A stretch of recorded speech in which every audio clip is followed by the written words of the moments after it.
Brasil para fazer a residência. Deixa eu começar aqui, então. Opa, deixa eu ver aqui. Tá.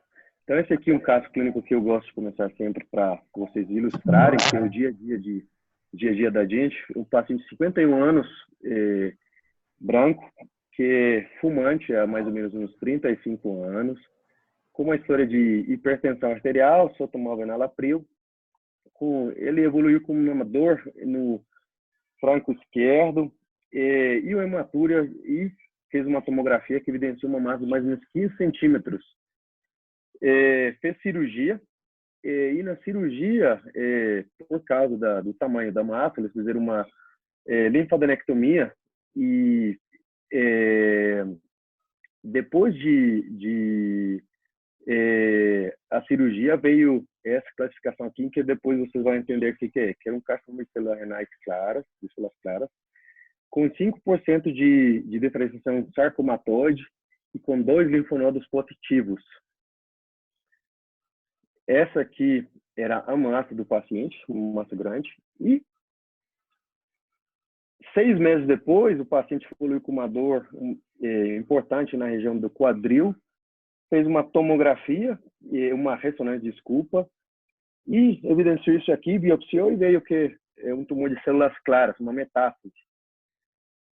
Foi uma evolução um pouco bizarra do que a gente está acostumado de ver, mas é isso que é o dia a dia. Então, vocês vão entender o que é essa diferenciação sarcomatoide e vamos ir discutindo o caso passo a passo. Então, o tumor de células, câncer de células renais, é 3% do total dos cânceres no mundo inteiro. Tem uma coisa que a gente, quando está na residência, não vê muito, que é o pós-operatório do paciente, como que eles evoluem. Mas os pacientes que têm tumor de alto risco, que depois vou falar para vocês que são tumores de alto risco, eles têm uma taxa de recorrência de 40%. Tem terapias sistêmicas que são bastante úteis no paciente metastático, que melhoram a sobrevida. A gente vê pacientes que tomam sunitinib e que tomam um monte de medicamentos e eles conseguem viver bastante. Mas isso ainda não está muito bem demonstrado em pacientes com doença localizada. E a maioria dos tumores, como vocês já veem no dia a dia, Marco Túlio, todos, Carlos, Pedro, eles são achados incidentais e a maioria estão no estadio T1. A classificação histológica dos tumores de câncer renais, principalmente tumores de células claras, que é o mais comum, que vocês conhecem, de todos os diferentes tipos de histologia, é o que tem o pior prognóstico de todos e está associado com uma mutação do gene, que é o VHL, que é o gene do von Hippel-Lindau, que vocês vão entender por que esse gene é importante, tanto para a terapia sistêmica, como para a cirurgia, como para o prognóstico do paciente. Temos outro subtipo, que é o papilar, que também é o segundo mais comum. Ele está associado com essa mutação do gene MET, que tem vários tipos de câncer que estão associados com isso. O câncer de coloretal tem esse tipo de mutações, câncer de cabeça e pescoço tem esse tipo de mutações. Então, é importante. Na tomografia, sempre que vocês vejam tecido necrótico associado a um tumor renal, isso é um indício de que pode ter um carcinoma de células papilares, tá? Ele pode imitar também os cistos por causa desses tecidos necróticos. Temos o cromófago, que vocês têm visto bastante, que é um tumor de o melhor prognóstico de todos. Ele, infelizmente, não pode ser classificado pela escala de Fuhrman. E temos os outros subtipos, que é o tumor de ductos coletores e as classificações sarcomatoides. Eu vou falar um pouquinho de cada um desses tumores. Isso aqui, para os R1s irem entendendo como que é o subtipo de câncer de células de câncer renal. Então, a histologia é mais ou menos isso aqui. Aqui no primeiro quadradinho aqui de histologia, vocês veem que o câncer de células claras é isso aí, são citoplasmas que são claros, que são bem circunscritos.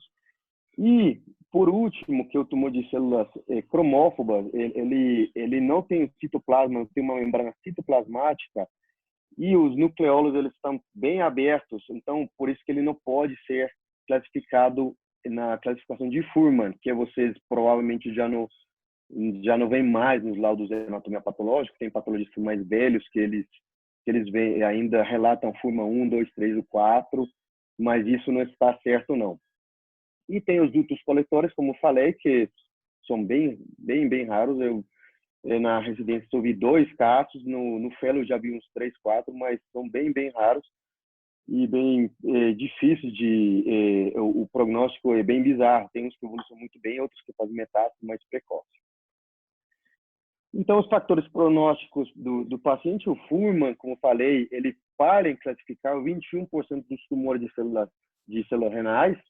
Então, lá para 2012, o ISUP, que é a Sociedade Internacional de Urologia Patológica, eles vêm com essa classificação. E é uma classificação um pouco mais simples e que consegue colocar todos os tumores no mesmo bolo. Então, tem os cromóforos, o papilar e os células claras. Tem algumas patologistas que eles falam que o subtipo cromófobo não cabe bem aí, mas pelo que eu vejo, pelo que eu discuti no fellow, os patologistas, os uropatologistas falam que pode ser colocado dentro do ISUP. Então, idealmente, para nós, que é mais fácil, o grau 1, 2, 3, 4 de ISUP. E eu acredito que vocês já têm visto isso cada vez mais. Entre os fatores de risco, temos a obesidade, os pacientes fumantes, hipertensão arterial, e 7 ou 8% dos tumores são de origem hereditária, como a gente falou, principalmente associados ao von Hippel-Lindau. Tem o síndrome de Lynch, tem outros síndromes bem mais raros que também estão associados com tumores renais. Que isso tem a ver com os fatores de risco? Então, tem uma classificação do TNM que é feita para todos os tumores. Vocês todos são cirurgiões gerais, então provavelmente já viram classificação para carcinoma coloretal, de estômago. Então, TNM, isso aqui para os R1, estou falando. O TNM vai de 1 até 4, no que a gente fala de T. E essa aqui é a taxa de sobrevida a câncer específica em 5 anos. Quando tem um T1, o paciente tem uma sobrevida de 97%, T2 74%, T3 67% e T4 32%. Então, o que a gente pode falar para os pacientes que têm um câncer de células renais com uma evidência boa? O paciente pode parar de fumar, pacientes obesos diminuir o sobrepeso que eles têm, e isso vai diminuir os riscos de carcinoma de células renais, tanto para recidiva como para prevenção. Então, isso aqui é uma recomendação boa dos guidelines de 2020, 2019, desculpa, 2020 ainda não saiu. Então, é isso para vocês R1 entenderem um pouquinho e R2 também, que estão começando a ver já um pouco mais. E esse aqui é o TNM que eu tinha falado e os estadios dos pacientes. O que o TNM e o Fuhrmann e o ISUP quer falar para a gente? Calcular a taxa de sobrevida e a taxa de sobrevida a câncer específica, que é o CSS. Então, temos diferentes estadios. Eu acho que o TNM vocês vão estudar a parte, não vale a pena a gente começar a falar do TNM, mas vocês vão entender por que quando o Marco Túlio, Carlos, Denilson, todos eles fazem uma nefrectomia, às vezes fazem uma nefrectomia radical, às vezes fazem uma nefrectomia parcial. Então, principalmente nefrectomia, o estadio 1, que são tumores menores de 7 centímetros, são todos plausíveis de fazer uma nefrectomia parcial. O estadio 2, que são tumores maiores de 7 centímetros, tem alguns tumores que pode ser feito uma nefrectomia parcial, o estadio 3 e 4 já são tumores que têm um prognóstico bem mais diferente dos estadios 1 e 2. São tumores que comprometem a glândula adrenal e estão em íntimo contato com a gordura e com a face. E pode ter ou não um linfonodo envolvido nessa patologia, e o estadio 4, o tumor que sai da gerota, e pode ter mais de um linfonodo envolvido nessa patologia. Esse artigo aqui, onde está essa foto, eu mandei para o Jairo, ele vai mandar para vocês esse artigo. Um artigo de 2005, um pouco velho, mas que os meninos talvez vão aproveitar mais em R1 entender um pouquinho a patologia. E as recomendações atuais que a gente vê é que sempre que a gente tem um tumor de células, tumor renal, a gente deve fazer a classificação do TNM, sempre fazer o grau do tumor, como a gente falou, o grau histológico, o ISUP, e a gente deve utilizar os sistemas prognósticos, que talvez vocês veem que seus chefes, alguns usam, alguns outros não usam, mas isso é muito bom para a gente explicar para o paciente.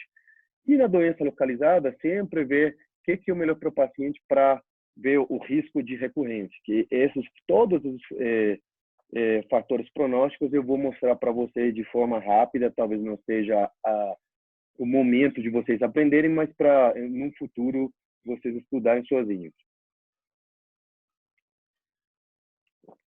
Deixa eu ver aqui porque que parou.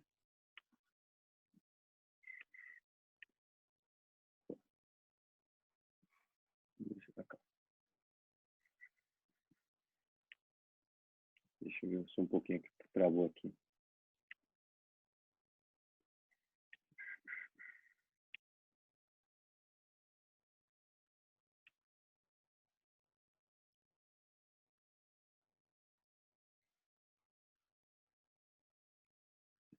Agora foi.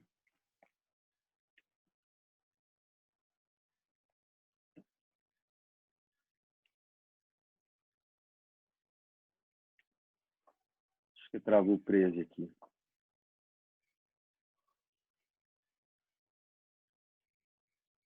Tem alguma dúvida até agora? Acho que vocês já viram isso bem com... Carlos, eu fiquei com uma dúvida. Na verdade, assim, não é nem dúvida, não, é porque eu não sabia que aquelas medidas lá que eram fatores de prevenção preveniam a recorrência também. Uhum. Atividade Então, física, isso... tabagismo, essas coisas, eu achava que, assim, para recorrência, eu achava que não tinha mais muito benefício. Então, isso são coisas que talvez a gente aprende quando entra um pouquinho mais no fundo das doenças, mas o que você falou, Júlia, é isso aí. Cada vez mais os fatores pronósticos e as comorbidades do paciente vão nos falar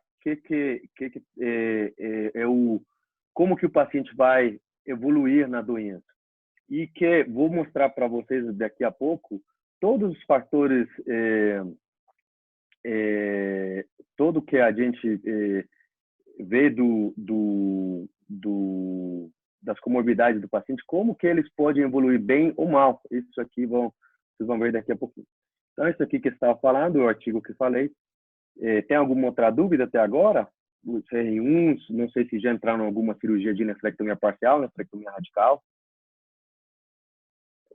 Se não tem nenhuma dúvida, vamos continuar aqui rapidão para vocês não atrasarem. E essas aqui são as recomendações que eu estava falando. Deixa eu ver aqui.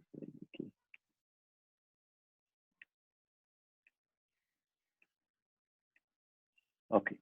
Então, a sobrevida, o tempo de sobrevida de cada um dos tumores, essa tabelinha achei bem legal para vocês verem como que os pacientes vão evoluir durante o tempo. Então, o paciente, vocês sabem que a gente opera pacientes muitos com várias comorbidades, pacientes tabagistas, pacientes com infarto, pacientes com muitas outras doenças renal crônica, enfim. E a sobrevida é bem estável durante o tempo, de 15, 20 anos. A gente vê que quase a metade dos pacientes conseguem ter uma sobrevida boa. Então, eu acho que, que vale a pena vocês fazer esses... Não sei por que eu... agora sim. Calcular essa sobrevida. Acho que aqui agora vamos começar a falar um pouquinho mais para os R2, R3, quando fazer, e também os meninos R1, quando que são indicados segundo os guidelines europeus. Até agora eu não saí dos guidelines. Quando que vão fazer uma nefrectomia parcial, quando que vão fazer uma nefrectomia radical, como que é a evolução oncológica dos pacientes que vão fazer isso aí. Porque não adianta a gente, por simplesmente o ego, falar que a gente opera muito, que tira tumor de 10, 15 centímetros e que poupa o rim, sabendo que o paciente vai evoluir mal no futuro, com até 50% de chance de ter uma recorrência local. Então, a nefrectomia parcial, ela está bem estudada e tem 2 estudos randomizados no que foi tirado dos guidelines, que os tumores de menos de 5 centímetros, eles, na sobrevida câncer específica, se comportam muito bem. Os pacientes têm uma sobrevida muito boa. Igual que os pacientes que são submetidos para nefrectomia radical. A nefrectomia parcial, o que a gente escuta, às vezes, de orelhado dos chefes, ou nos palestrantes, quando a gente vai em um simpósio, coisas assim, é que a nefrectomia parcial é muito melhor para o paciente e que tem menor risco cardiovascular no futuro e tem uma melhor taxa de sobrevida. Isso aqui foi bem estudado, tem 2 estudos retrospectivos bem importantes que falavam isso. Mas então, por que a gente faz nefrectomia do doador renal? Então, não seria indicado fazer uma nefrectomia do doador renal, porque ele no futuro, quando tem 60, 70 anos, ele vai evoluir com uma doença cardiovascular e ele vai morrer por causa disso. Então, isso que a nefrectomia parcial é menos mórbida é parcialmente verdade, e é verdade sim, só para esse subtipo de pacientes, pacientes novos e pacientes sem comorbidades. Mas para os pacientes mais velhos, a nefrectomia parcial tem o mesmo riscos cardiovasculares que a nefrectomia radical. Então, isso que a nefrectomia parcial sempre deve ser feita, depende muito. Porque tem pacientes que não vão tolerar uma perda de sangue, igual que vocês às vezes têm visto nas nefrectomias parciais. E então a gente tem que tomar muito cuidado quando fala de nefrectomia parcial. Agora, na parte de oncologia. Para os pacientes que têm nefrectomia parcial, ou seja, tumor menor de 7 centímetros, é exatamente igual fazer uma nefrectomia parcial que uma nefrectomia radical. Ou seja, sempre tentar uma cirurgia poupadora de néfrons. Sobrevida câncer específica, sobrevida global e recorrência exatamente igual com os 2 subtipos. Agora, quando temos um T2, é aqui que a coisa, a gente que começa a estudar um pouquinho, aprender um pouquinho mais de oncologia, a gente quer ver a diferença da sobrevida câncer específica e a sobrevida global. Então, quando tem um T2, só tem um trial prospectivo randomizado, que eles pegaram esses 2 tipos de pacientes. Uns levaram para nefrectomia parcial, outros levaram para nefrectomia radical. E o desfecho, que viu? Que oncologicamente são iguais, tá? Até 7 centímetros, acima de 7 centímetros, desculpa, mas que os pacientes que tinham doença cardiovascular, como eu falei, eles tinham mais complicações e ficavam mais tempo internados, que a gente vê no dia a dia. E a linfadenectomia. Quando que você deve fazer uma linfadenectomia no câncer renal? Então, a linfadenectomia no câncer renal só deve ser feita segundo os guidelines europeus, que eu gosto mais porque são um pouco menos, vamos falar, um pouco menos mercantilistas que os americanos. Eles falam que a linfadenectomia só deve ser feita quando tem a linfonodo suspeito, já que ainda tendo um linfonodo suspeito, só 20% desses linfonodos vão vir positivos, mesmo tendo T3 e mesmo tendo T3 em nenhum, T4 em nenhum. Então, linfadenectomia é uma coisa que ainda está bem no estudo do câncer renal. Essas aqui são as somatórias da evidência do que eu acabei de falar. Como vocês veem, em termos oncológicos, a nefrectomia parcial é exatamente igual com a nefrectomia radical para T1. A adrenalectomia durante a nefrectomia radical ou parcial não melhora e não tem vantagem na sobrevida clínica dos pacientes, só deve ser retirada quando tem a suspeita de envolvimento. Tinha vocês vão escutar os chefes mais velhos que eles falam, tumor acima de 10 centímetros você tem que tirar a adrenal, ou tumor de polo superior. Isso já não é mais verdade, só quando por ressonância ou por tomografia ela esteja envolvida. Em pacientes com doença localizada, sem evidência de linfonodos, a vantagem de linfadenectomia não está demonstrada, embora que é uma evidência em 2B, mas linfadenectomia não deve ser feita de rotina. Nos estudos retrospectivos, falam que os pacientes que têm alto risco, quais que são os pacientes de alto risco? Vocês vão calcular o risco por Motzer ou Memorial, e que eu vou mostrar agora as tabelas, ou os pacientes simplesmente que têm estadia 3 e 4, como vocês viram. Tumor que está em íntimo contato da gerota, tumor com suspeita de um linfonodo, tumor que está acima da gerota. Mas são só estudos retrospectivos e evidência ainda é pobre. Embolização do rim. Isso agora, anteriormente eles faziam muito, agora a gente faz mais, faz cada vez menos, principalmente paciente para sintomatologia e paciente que não é benéfico de fazer cirurgia. Como a gente vê, poucos pacientes não são benéficos de fazer nefrectomia radical sem metástase. Quando já tem metástase, a coisa muda um pouco. E isso aqui é sobre por que a gente faz laparoscopia e não faz aberta. Então, a laparoscopia, o paciente tem uma menor morbidade que a cirurgia aberta, tem menor dor e esteticamente é melhor. A curto prazo, os pacientes que têm T1 e T2A, os tumores são equivalentes a fazer laparoscopia ou aberta. E o paciente que você vai fazer uma nefrectomia parcial e, por exemplo, tem um tumor de 5 centímetros, que é um tumor que é plausível de fazer nefrectomia parcial, e você não consegue via laparoscópica, oncologicamente, você está indicado de abrir o paciente e fazer nefrectomia parcial. Certo? Não não deu para fazer nefrectomia parcial, vamos tirar o rim todo.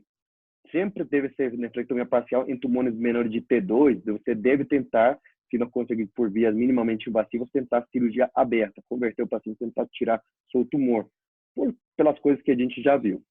Carlos, sim? só uma coisa, a reunião está faltando 3 minutos, que é aquele negócio dos 40, assim que acabar eu crio uma nova, sim. tá? Tá bem. E a nefrectomia parcial está associada com uma alta porcentagem de imagens positivas comparado com a nefrectomia radical.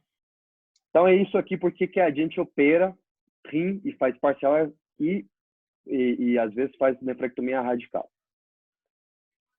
Esses aqui são os riscos, modelo de risco para carcinoma de células renais localizado. Tem os 4 modelos de risco que ele que vai falar qual que é a taxa de sobrevida, qual que é a sobrevida livre de doença, qual que é a sobrevida câncer específica e qual que é a taxa livre de metástase. Então, para doença localizada, temos sim modelos para predizer o que vai acontecer com o nosso paciente depois de fazer uma nefrectomia parcial ou uma nefrectomia radical. Rapidamente, esses aqui são os modelos. Esse artigo eu mandei para vocês vão estudar. Agora, com essa nova moda da parte oncogenética, tem modelos oncogenéticos também, igual que tem no câncer de próstata. Então, esse aqui mais ou menos para ampliar. Tem modelos que talvez que vocês sabem que é mais usado é o modelo do Memorial. E esse aqui, o modelo do IS, que também é um modelo muito usado. Mas se vocês veem que eles ainda usam o grau de Fuhrman, que não faz mais parte da nossa realidade, porque ele mudou em 2012. Se quiser, Jairo, pode criar o novo para a gente acabar. Falta pouquinho já para acabar essa parte. Não, beleza. Vai criar o Felipe, que ele tem conta, e aí não vai ter limite. Ah, ok, perfeito. Entendeu? Então vou fechar aqui já que a gente volta. Beleza. Tem uma nota nesse artigo que eu mandei para vocês, que eu mandei por meio de Jairo. O Fuhrman Gray pode ser mudado pelo ISUP e tem a mesma validez, tá? Então, se vocês em algum momento quiserem saber, o paciente com de 15 centímetros, como que será que ele vai evoluir? Eu acho que a única ferramenta que a gente tem é isso aqui, são essas tabelas e esses nomogramas que a gente cria. A gente tem nomograma para tudo, tem nomograma para próstata, tem nomograma para câncer de pênis, tem nomograma para tumor de testículo. Agora temos esse aqui que a gente usa pouco. Eu acho que talvez vocês fazer a parte de vocês, sim, pessoalmente, fazer o modelo preditivo ajuda bastante para vocês estudarem e ver se realmente o paciente vai evoluir bem ou a terapia que está sendo oferecida é adequada ou não. Agora vamos sair da parte mais básica e vamos mais para os R2, R3, que é mais ou menos a história dos tratamentos do câncer de células do carcinoma renal. A taxa de sobrevida, o que eu gosto muito de saber, de falar para vocês, a taxa de sobrevida em câncer talvez não seja o mais específico para a gente, porque a gente quer que o paciente viva com uma qualidade boa. Não adianta falar que o paciente vive com tal medicamento, com tal terapia, o paciente vive 10 anos, se o paciente fica com uma qualidade ruim, o que aconteceu em câncer de próstata, que a gente foi muito... os estudos, o PIVOT e o PROTECT, que foram os dois grandes estudos de câncer de próstata, eles colocaram um cirurgião, um urologista, colocaram a gente muito mal, porque os pacientes se queixavam bastante que a qualidade de vida era ruim. Então, não adianta simplesmente avaliar a qualidade, sobrevida global, que a gente tem que ver como que o paciente vai ficar vivendo. Mas em câncer de rim não é tanto esse problema, porque o câncer de rim não tem uma qualidade de vida tão ruim quando é tratado. Então, sobrevida em estadio 3, que vocês já viram, a taxa de sobrevida é uns 67%, que 66% não está ruim. Mas, quando temos um linfonodo acometido, a taxa de recorrência local é em torno de 64%. Os pacientes vão voltar, vocês já viram fazer linfadenectomia de resgate, tumor de rim, não sei se vocês alguma vez tiveram oportunidade, ou fizeram metastastectomia, esse tipo de coisa. Vocês talvez viram algumas vezes, ou chegou para vocês pacientes assim. Vocês já entendem por que isso é feito e vão entender.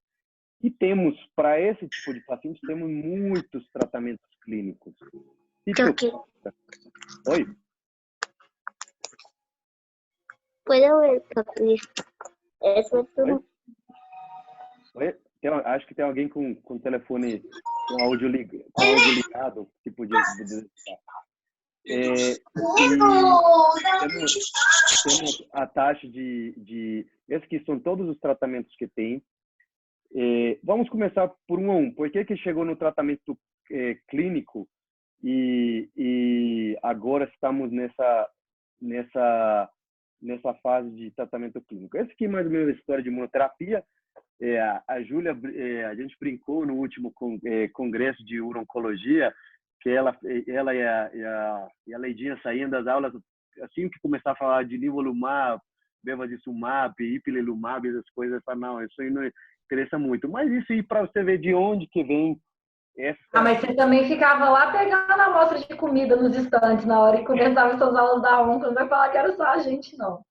Uma coisa é ver o básico, mas lá eles estavam discutindo, tipo assim, nível avançado. É igual eles ficarem na nossa aula de uro. Você fica, tipo assim, sua cabeça explode, você não entende nada, sabe? Aí, realmente, nessas horas a gente saía, mas tem que ter uma noção mesmo, com certeza.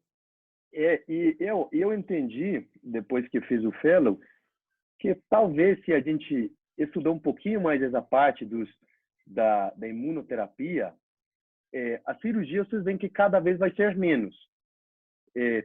A gente já tem vigilância ativa para câncer renal, tem vigilância ativa para câncer de próstata e tem vigilância ativa para muitos outros tumores. Mas se a gente sabe disso, a gente pode falar com tranquilidade para nossos pacientes das novas terapias.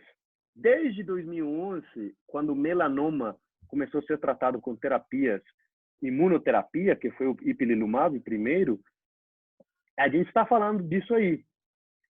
Depois vou mostrar um gráfico bem legal para vocês, para só entender como que eles atuam. Eles inibem o ligando da morte programada, o PDL1, e tem uns que inibem o PDL1 e tem outros que o ligando, tem outros que inibem o receptor mesmo. Mas enfim, em 2016 a gente começou a falar de nivolumab e ipilimumab em casos de células renais, principalmente metastático, que é nossa que tem a aprovação da FDA agora, uma metastática. Tem muitas terapias, mas é só para ver como que é a linha dessas do checkpoint ou imunoterapia que a gente chama. Só um comentário assim que eu acho que isso que você está falando que é bom a gente ter pelo menos uma noção, apesar de eu estar brincando, é porque realmente a aula do congresso a gente não conseguia acompanhar ainda não. Mas é muito importante a gente ter uma noção até para dar segurança para os pacientes, entendeu? Eles verem que a gente entende do que a gente está falando. É claro que a gente não tem que saber os detalhes que os oncologistas sabem, mas você saber pelo menos um pouco de como é, as indicações e tudo mais, que é muito chato o paciente perguntar, pensando tipo, depois no consultório seu mesmo. O paciente perguntar e falar, eu não sei, pergunta para o oncologista, dá muita insegurança, então é bom a gente ter uma noção mesmo. E vou te contar uma coisa, lá no hospital que eu fiz fellow, o sunitinib, o Sutent, o pazopanib, uma grande parte das imunoterapias orais era o urologista oncológico que dava, sabe? E desde questões, quando o seu paciente vai para o oncologista, você falar se o oncologista está fazendo uma terapia certa ou está fazendo mercantilismo, tá? Imunoterapia, pembrolizumab com axitinib, nivo-ipo, ele está em torno de R$45 mil por mês, tá? Para vocês verem. E você fala que as casas farmacêuticas, elas passam em torno de 3 a 5% para o médico tratante desse dinheiro. Então, vocês veem quanto que o mercantilismo que a gente está associado com essas casas farmacêuticas e por que a gente tem que conhecer isso aí. Não é simplesmente para falar que é bom para o paciente, mas simplesmente para entender por que tem tanto congresso de oncologia e pouco congresso de urologia com aqueles patrocínios. Na verdade, o patrocínio da Uro Rico é o da Onco, né? Porque o congresso de Uro-Onco é o mais rico, mais chique, só por causa disso. Então, temos a história da imunoterapia, começou com as interleucinas, vocês não viram nem erro também não, e com interferon. Foi o primeiro tratamento para o câncer renal metastático, todos os estudos do New England Journal of Medicine, todos saíram aí, é um câncer localizado e alguns que fizeram metastastectomia com qualquer histologia, e eles davam uma dose alta de interleucina 2. Só que o paciente que observaram, o paciente o paciente que recebeu interleucina 2, ele teve uma disease-free survival, que chama uma sobrevida livre de doença, de 48% com tratamento, e os que observaram 55%. E era uma terapia muito tóxica. Então, vocês veem que desde lá para 2002, mais ou menos, começou essa interleucina, era muito ruim, os pacientes passavam muito mal.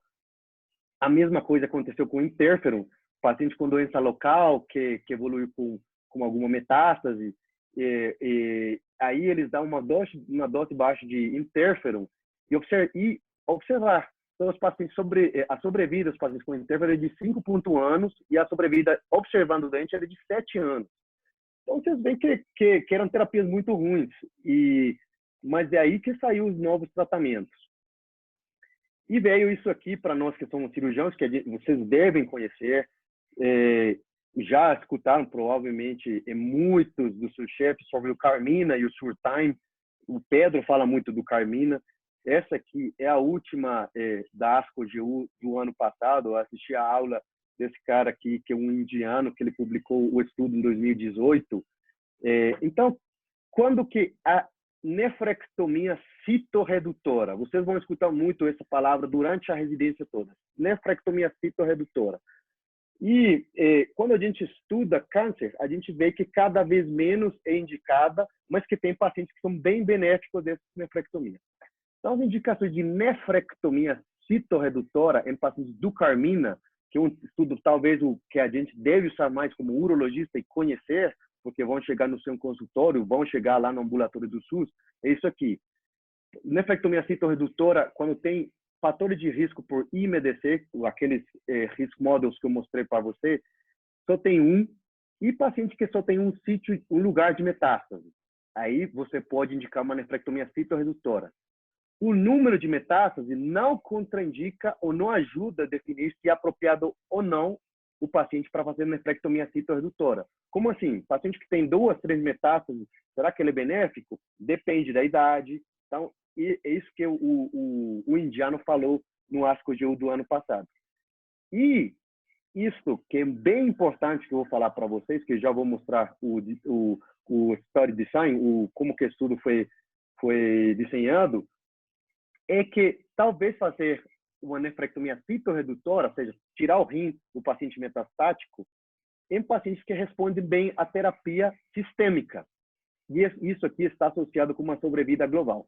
Porque eu não sei se vocês em algum momento escutaram que o Carmina falou não pode ser feito nunca mais nefrectomia citorredutora, os pacientes morrem mais rápido, o sunitinib é bem melhor. Alguma vez vocês escutaram disso? Residentes, não sei, 3 talvez, 2? Escutaram desses que nefrectomia citorredutora não é mais feita? Então, foi por esse estudo aqui que eles falaram. Mas vocês têm que ver que é um estudo bem desenhado, um estudo que teve em torno de 400 pacientes, e dos 200 e tantos pacientes do sunitinib, o que eles não falam, foi que 40% dos pacientes do sunitinib fizeram nefrectomia citorredutora. E mais, eles primeiro receberam uma dose de sunitinib em torno de 6 meses, tiraram o rim, e eles viram que esses pacientes do sunitinib viviam ainda mais que os pacientes com sunitinib sozinho. Então, vocês têm que entender isso. Isso é importante. Não deixar que as casas, os oncologistas manipulem vocês, e entender e ler bem os estudos e saber que nefrectomia citorredutora sim pode ser feita. Tá?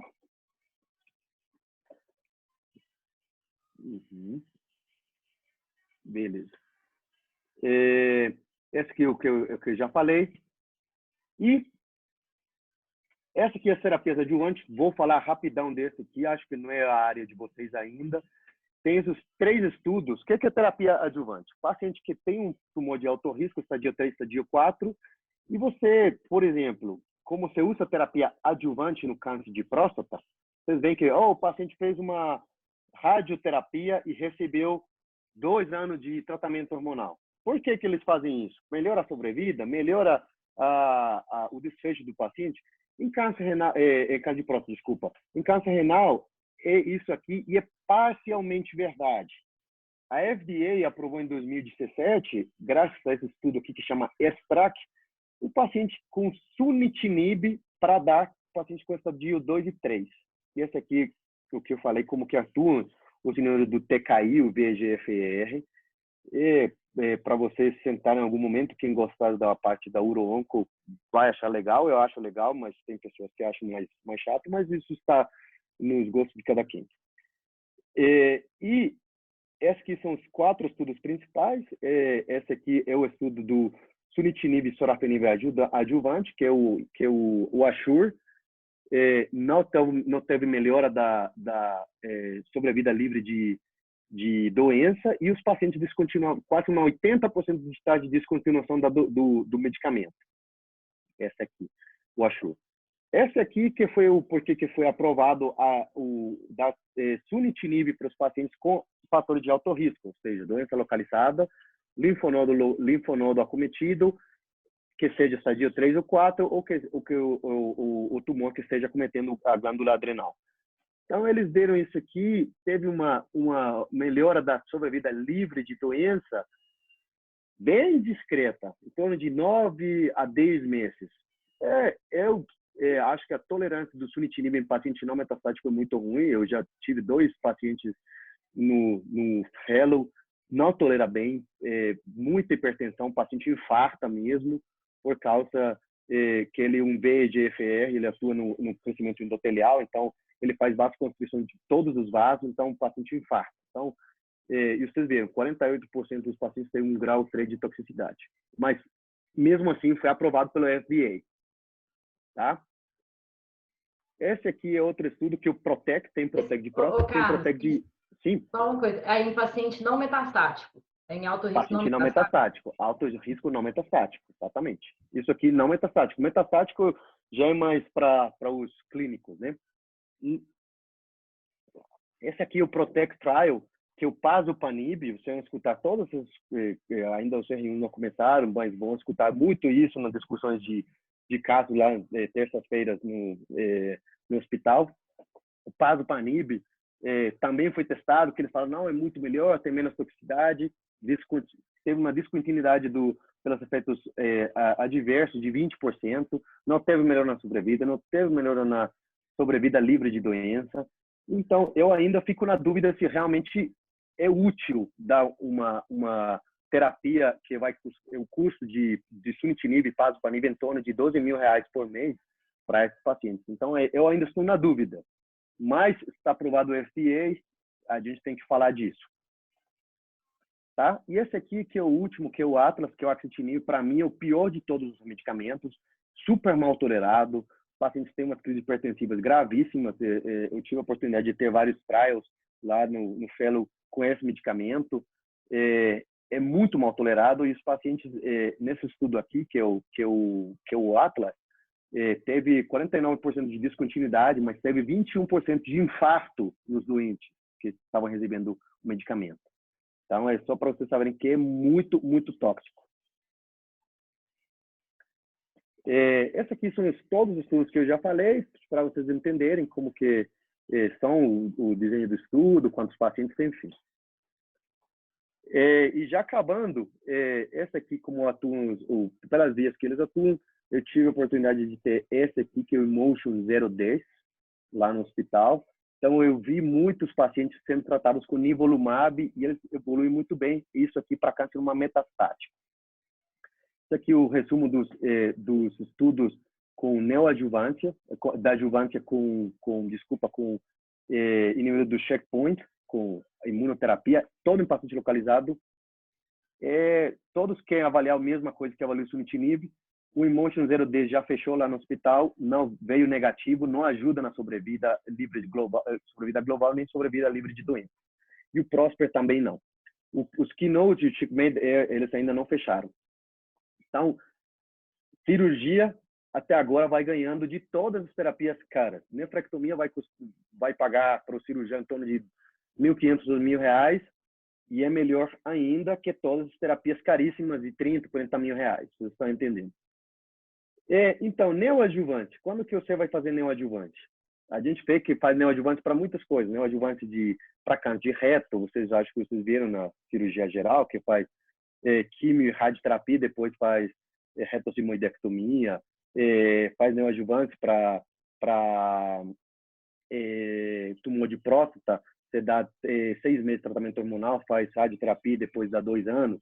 Então, você faz neoadjuvante para muitas coisas. Tentaram fazer vários estudos aqui com neoadjuvante para câncer localizado de células renais, para fazer mais plausível, mais fácil a cirurgia nos pacientes que você quer fazer uma cirurgia, um debooking, que é uma cirurgia grande, uma de 15, 20 centímetros.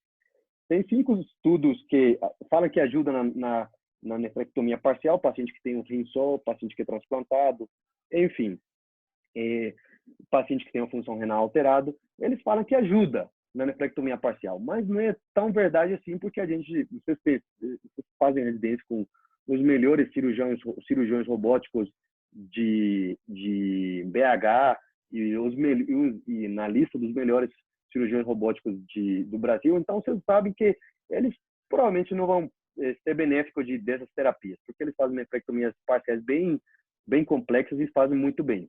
Mas o que eles falam? Que talvez o trombo vai regredir um pouco, que a nefrectomia aquele tumor de 8 centímetros vai para 4.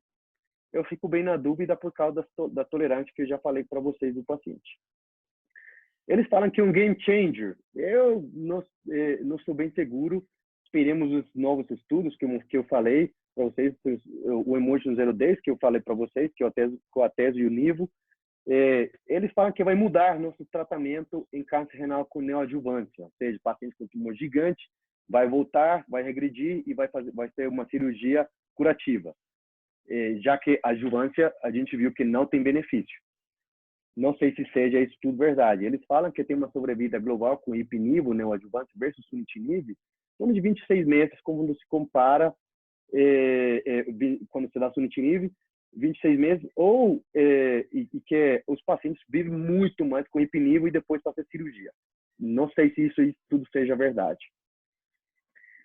E, por último, será que as metástases dos tumores de rim são plausíveis de ser retiradas? Vocês veem que tem linfadenectomia de resgate no caso de próstata. Tá? Vocês veem que o paciente faz um PET PSMA lá em algum lugar, vai para o Pedro, para o Marco, para os que fazem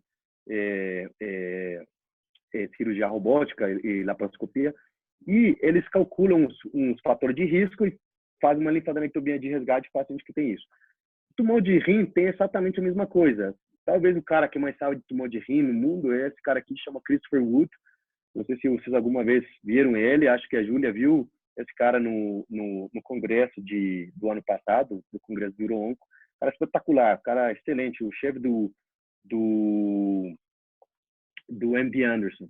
Então, ele tem esse estudo aqui que eu vou mandar para vocês. Qual que são as metástases que podem ser retiradas no paciente que tem metástase de câncer renal? Sempre que a metástase vai ser retirada, o paciente tem que ter uma nefrectomia. Não adianta se tirar a metástase e deixar o rim, tá? Nem embolizar, nem fazer aquelas outras terapias. Tira o rim, vê como que evolui a metástase e tira a metástase. Então, as melhores metástases são as metástases de pulmão, o cirurgião de tórax tira, as metástases ósseas, mais ou menos, mas a que melhor realmente tem a metástase de pâncreas é muito rara, então a gente não fala disso nem de tireoide. Mas a metástase pulmonar que a gente vê e hepática, os pacientes têm uma taxa de sobrevida até 50% em 5 anos. Então, nós cirurgiões temos um papel nesses pacientes.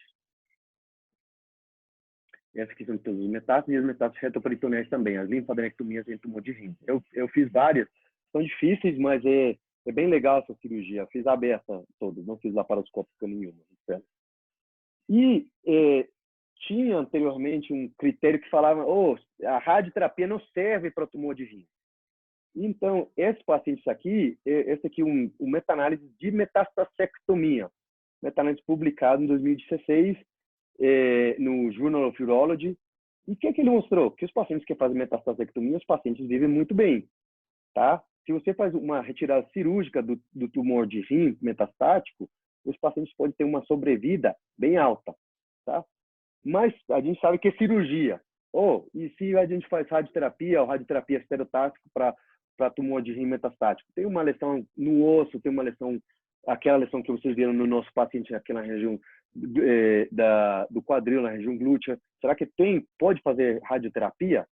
Pode sim. Tem esse estudo aqui que chama UORCA, que é um estudo de SBRT, que fez uma meta-análise. Então, quando você faz radioterapia estereotáxica, que é segura e efetiva para tratar tumor de rim, lógico, o paciente tenha tido um debulking, uma nefrectomia prévia, os pacientes têm até 90% do controle de câncer.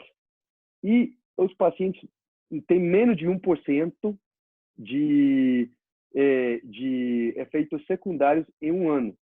Então, a radioterapia é segura sim para tratar o câncer de células renais metastáticos, a radioterapia estereotáxica.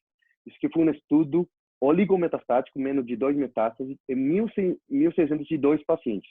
Teve um controle de 89% da doença em um ano e não teve efeitos secundários menos de 1%. Então, era isso aí mais ou menos. Eu sei que a última parte foi densa e foi mais difícil para vocês, mas só para estimular um pouquinho o estudo aí. Se tem alguma dúvida, vocês podem falar.